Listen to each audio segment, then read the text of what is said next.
Recruitment update YouTube চ্যানেলে সকলকে স্বাগত জানিয়ে আজকে 17/7/2024 পশ্চিমবঙ্গের সমস্ত স্কুলের মাইনরিটি ছাত্রছাত্রী যারা রয়েছে তাদের জন্য ঐক্যশ্রী স্কলারশিপ চালু আছে, আপনারা জানেন। সে এবারে 2024-25 শিক্ষাবর্ষের হচ্ছে ঐক্যশ্রী স্কলারশিপ চালু হতে চলেছে বা চালু হয়ে গেছে। 15 তারিখ থেকে অ্যাক্টিভেট হয়ে গেছে, আপনারা কাজ করতে পারেন রিনিউয়াল আর ফ্রেশ অ্যাপ্লিকেশান।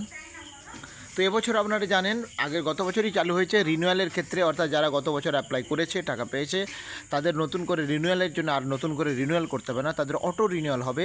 শুধু স্কুল থেকে স্কুল লেভেলে ভেরিফাই করে দিলেই হবে। তো আমি আজকে যে ভিডিওটা শেয়ার করব সেটা হচ্ছে ইনস্টিটিউশন লেভেল ভেরিফিকেশান কীভাবে করবেন বা রিনিউয়াল কীভাবে করবেন ছাত্রছাত্রীদের। তাহলে যেটা বললাম যে 2023-24-25 শিক্ষাবর্ষে কোনো ছাত্রছাত্রীকেই মাইনরিটি ছাত্রছাত্রীকেই ঐক্যশ্রী স্কলারশিপের জন্য রিনিউয়াল করার প্রয়োজন নেই, অটো রিনিউয়াল হবে। একমাত্র যারা একবারও ঐক্যশ্রী করেনি বা স্কুল চেঞ্জ হয়েছে তাদের শুধু ফ্রেশ অ্যাপ্লিকেশন করতে হবে। বাকিদের ক্ষেত্রে যাদের অ্যাপ্লিকেশন করা আছে তাদের শুধু রিনিউয়াল করতে হবে। তো রিনিউয়াল করার জন্য রিনিউয়ালের কিছু কাজ নয়, শুধু ইনস্টিটিউশন ভেরিফিকেশন করতে হবে। সেই ইনস্টিটিউশন ভেরিফিকেশন কীভাবে করবেন সেই ভিডিও আমি শেয়ার করব। কীভাবে ভেরিফিকেশন করবে, ভুল থাকলে কীভাবে ডিফেক্টেড করবেন, রিজেকশন করবেন, সেই ডিটেলস আমি শেয়ার করব। অবশ্যই চ্যানেলটা সাবস্ক্রাইব করে নেবেন। দেখুন, প্রথমে ওয়েবসাইটে যেতে হবে www.wbmdfcscholarship.in ঐক্যশ্রী স্কলারশিপ ক্লিক করতে হবে। ক্লিক করলে এরকম ইন্টারফেস চলে যাবে, আপনারা জানেন। এর মধ্যে দেখুন স্টুডেন্টদের রিনিউয়ালের ক্ষেত্রে আলাদা করে স্টুডেন্টদেরকে রিনিউয়াল করা দরকার নেই, একদম বললাম ইনস্টিটিউশন এরিয়াতে চলে যাবেন। এটা স্কুল এই কাজটা করবে, অটো রিনিউয়াল হবে। সেই অটো রিনিউয়ালের ক্ষেত্রে স্কুল এই ভেরিফিকেশানটা করবে। তো ইনস্টিটিউশন এরিয়াতে স্কুল গেল, যাওয়ার পর ইনস্টিটিউশন লগ ইন করবে। ইনস্টিটিউশন লগ ইন করার পর এখানে ডিস্ট্রিক্ট চয়েস করবে। ডিস্ট্রিক্ট চয়েস করার স্কুলের ইউজার আইডি পাসওয়ার্ড দিয়ে লগ ইন করা হবে। Log in first time log in করলেই আবার দেখুন চেঞ্জ পাসওয়ার্ড চাইবে।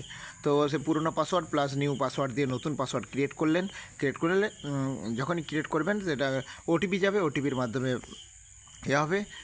দেখুন ওটিপি দিয়ে আপনারা করবেন, লগ ইন করবেন। লগ ইন করার পর যখনই এটা হয়ে গেল, লগ ইন হয়ে গেল, তো আইডি পাসওয়ার্ড দিয়ে লগ ইন করলেন ওটিপি দিয়ে পোর্টালে ঢুকে গেলেন। পোর্টালে ঢুকে যাওয়ার পর দেখুন ভালো করে এখানে রয়েছে, এখানে টোটাল আপনার পেন্ডিং অ্যাপ্লিকেশন অটোমেটিক্যালি চলে আসবে। অর্থাৎ আপনার ধরুন গত বছর অ্যাপ্লিকেশন করেছিল টোটাল 32 জন বা রিনিউয়াল ছিল, সব মিলে 32 জন ছিল। সেই 32 জনের নাম বা 32 জনের সংখ্যা নাম ডিটেলস চলে আসবে, যেহেতু তাদের রিনিউয়াল হয়ে গেছে, মানে তারা যেহেতু গত বছর করেছে এবছর রিনিউয়াল হবে। তো 32টা এরকম পেন্ডিং থাকবে। দেখুন এখানে পেন্ডিং অপশান অ্যাপ্লিকেশানে 32 লেখা আছে, এই পেন্ডিং অপশানটাতে আছে। আর বাঁ দিকে দেখবেন ভালো করে, আমি দেখুন বাঁ দিকে যে মেনুগুলো রয়েছে সেই মেনুর মধ্যে দেখুন ভেরিফিকেশান এরিয়া অপশান পাবেন। ভেরিফিকেশান এরিয়ার মধ্যে নন ভেরিফিকেশান লিস্ট আর হচ্ছে নন ভেরিফাইড নিউ আর নন ভেরিফাইড লিস্ট রিনিউয়াল। এই নন ভেরিফাইড লিস্ট রিনিউয়ালে অপশানটাতে ক্লিক করবেন। ক্লিক করলেই আপনার এইখানে অপশান চলে আসবে। দেখুন নন ভেরিফাইড লিস্ট দিয়ে এখানে আপনি প্রি ম্যাট্রিক পোস্ট ম্যাট্রিক যেটা আপনার ক্ষেত্রে প্রযোজ্য সেটা সার্চ করবেন। সার্চ করলে ওই স্টুডেন্ট দিয়ে সাবমিট করবেন। সার্চ করলেন, সার্চ করার সঙ্গে সঙ্গে ওই স্টুডেন্টদের তথ্য একদম চলে আসবে। তথ্য আসার পর একদম দেখুন, ধরুন একজনের তথ্য চলে এলো, তখন আপনারা কি করবেন, এইখানে দেখুন ভেরিফিকেশান বলে একটা অপশান পেয়ে যাবেন। এই ভেরিফাই অপশানটাতে ক্লিক করে দেবেন। ভেরিফাই অপশানটাতে ক্লিক করলে পুরো ডাটা স্টুডেন্টদের ডাটাটা চলে আসবে। পুরো ভালো করে ডাটাগুলো মিলে নিলেন, অ্যাকাউন্ট নাম্বার মিলে নেওয়ার পর দেখুন এখানে স্কুলকে যেটা করতে হবে, টিউশন ফিস অটোমেটিক্যালি বসে আছে। আপনারা 240 টাকা জানেন টিউশন ফি রয়েছে, বা আপনার স্কুলে যেটা টিউশন ফি নেওয়া হয় সেটা বসাবেন, বা অটোমেটিক্যালি এটা বসানো আছে। ইনস্টিটিউশন যখন আপডেট করেছেন, ইনস্টিটিউশন প্রোফাইল আপডেট করেছেন তাতে বসানো আছে, ফলে এক্ষেত্রে অটোমেটিক্যালি বসে যাবে।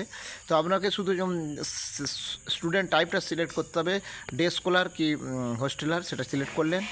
তারপর রিমার্কস দিতে হবে সব কিছু ঠিকঠাক থাকলে, আর ভেরিফিকেশান স্ট্যাটাস করতে হবে। তাহলে এটা করলাম। তারপরে দেখুন এই যে ভেরিফাই সিলেক্টেডটা ভেরিফাই করবো না রিজেক্ট করবো না ডিফেক্ট করবো, তা ভেরিফাই করবো সবার। তাহলে ভেরিফাই অপশানটাতে ক্লিক করে দেবো। আর এই বক্স দুটো আছে দেখতে পাচ্ছেন, এই বক্স দুটোতে ক্লিক করবো। দেখুন বক্স দুটো ক্লিক করলাম, ভেরিফাই লিখলাম, ও রিমার্কসে ওকে লিখে দেবেন, না কিছু লেখার দরকার নয়, দিয়ে সাবমিট করে দেবেন। সাবমিট করলেই দেখুন স্টুডেন্ট ভেরিফিকেশান সাকসেসফুলি বলে লেখা থাকবে। ঠিক আছে, তো এটা হয়ে গেল। এইভাবে আপনার প্রত্যেকের দেখুন ভেরিফাই করে দেওয়া হয়েছে, ভেরিফাইড লিস্টে ওদের নাম চলে যাবে, তার মানে ভেরিফাই কমপ্লিট হয়ে গেছে। ধরুন এবারে যদি কারো আপনি ভেরিফিকেশান যখন করছেন, ধরুন কারো কিছু ভুল আছে, সেই তথ্যটা আপনি আবার ফ্রেশ করে তার অ্যাপ্লিকেশন করবেন। দেখুন এখানে যেটা if application form found incorrect or found any wrong in item the nodal teacher may defect the application for the correction after defection application can resubmit his application agent.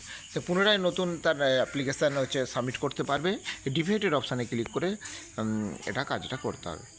তো এই হচ্ছে গুরুত্বপূর্ণ আপডেট। আরও update পেলে অবশ্যই share করবো। এখানে phone WhatsApp number বা মেল আছে, সেখান থেকেও আপনারা জেনে নিতে পারেন। ধন্যবাদ, ফিরে আসছি পরে। এটা আপনি সঙ্গে থাকলে চ্যানেলটা সাবস্ক্রাইব।